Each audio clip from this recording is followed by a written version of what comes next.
Can actors act? That is the great question of our day. What is acting? Well, acting is you performing as someone else or in a situation that isn't actually happening. There's a bunch of different definitions of the word act, but basically, if I were to claim that I was a grand wizard, I would be acting, because I am not. But it's a performance. So the question then becomes, can someone of a different identity act as someone of that identity? And I believe the answer is nuanced, but mostly yes. Mostly yes. I do think there is value in casting characters as the appropriate race, gender, identity, etc.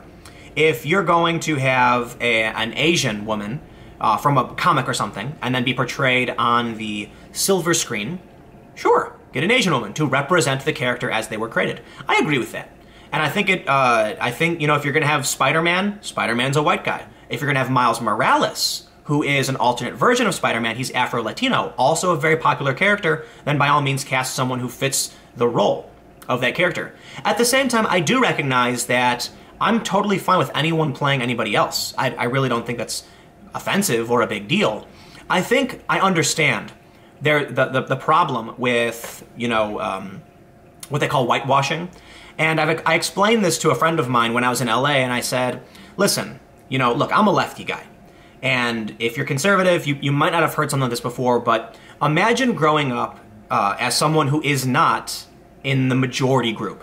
And almost every billboard you see, almost every show you see, it's white people. You would feel not represented. Something's missing from that. It's something that I've somewhat experienced. I'm not completely white or not, I'm mixed. So I've felt that because I've always felt a little unique, but it doesn't bother me. It's a way of life. And so when you're putting out a movie and you have a character who is, let's say, a Latina, and you cast a white person, I can understand why people are upset about that. And I think it's fair to say that movies should make characters represent the character as it was. So, with that being said, I do think it's silly that so many movies will take, white characters and then cast them as minority races, and they won't do the inverse because that would be offensive. And that's the story we have today. This is actually a story about the mainstream media and censorship, but we're starting with what happened in the background. Business Insider polls conservative column defending Scarlett Johansson for playing trans man in an upcoming movie. But is that even conservative? It's mind-blowing that they're calling this conservative. Maybe the column is conservative, that's fair. But was the actual article itself? I don't know, maybe they're not saying that. Critics targeted the fact the actress is not transgender. Business Insider polled a conservative columnist's article after staff complained internally about the piece defending actress Scarlett Johansson from what she thought was unfair criticism for being cast as a transgender man in an upcoming movie.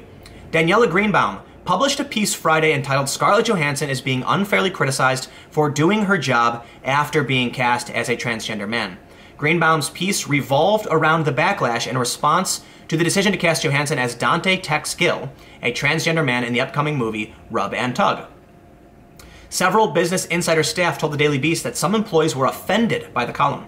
The publication took down the piece on Friday and appended an editor's note to the page on Tuesday saying that Business Insider removed the column because upon further review, we decided it did not meet our editorial standards. I'm going to call total BS on that. I don't think that's why they pulled it. I think it was because people were offended, which is absurd because everything is offensive. The decision also prompted the publication to alter its own internal editorial policies.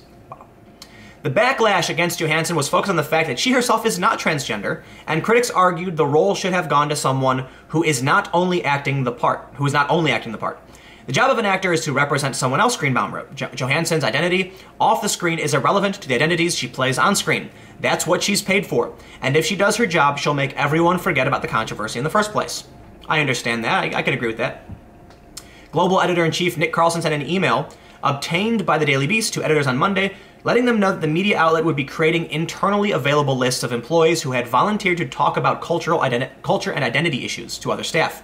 He also let them know that all culturally sensitive columns, analysis, and opinion pieces would be reviewed by Business Insider's executive editors before being published. Editors should make sure we are not publishing shallow hot takes, but instead fully thought out arguments that reflect and respect the opposing view. There should be no partisan name-calling, social justice warriors, libtards, rednecks. Opinion and arguments should feel reported and researched and not like quick reactions. This does not mean our argument writers should not take big swings or that they must have opinions shared by everyone in our newsroom, he added. Greenbaum wrote a recent column suggesting that Democrats support former New York City Mayor Michael Bloomberg's political views.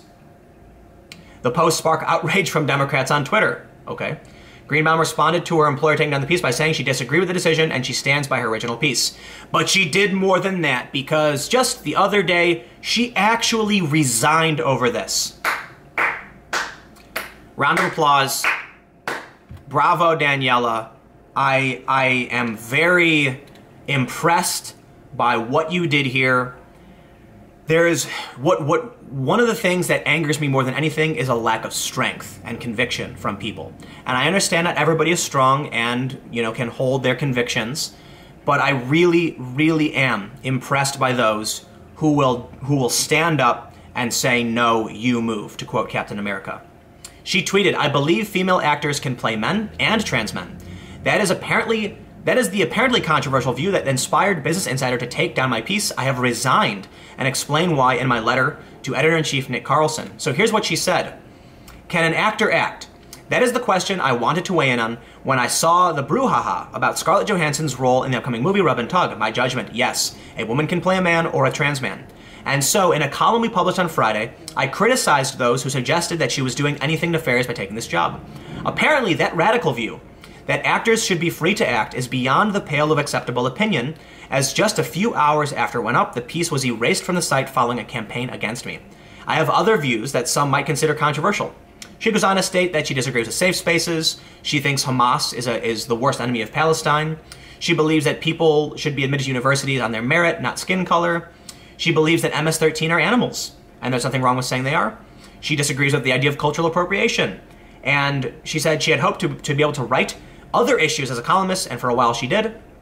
And then she said, "Unfortunately, what happened with my piece, the tarring of a commonsensical view as somehow bigoted or not thought out, to the capitulation on the part of those who are supposed to be the adults to the mob, is a pattern happening all over the country within institutions that pride themselves on open-mindedness and liberalism. Please accept this letter as formal notification that I am resigning from my position as a columnist, effective immediately." I'm impressed. I don't agree with all of her opinions. I lean towards agreeing with a lot of her opinions she's posted here, but I'm more of a centrist kind of person. But while I don't entirely agree with how she feels about acting, I personally do think there's an opportunity in making this movie to cast a trans man. However, I also understand that there is a business that seeks to find the best person for the job, and that was Scarlett Johansson, and she is fully capable of playing a trans man. A lot of people are offended by that.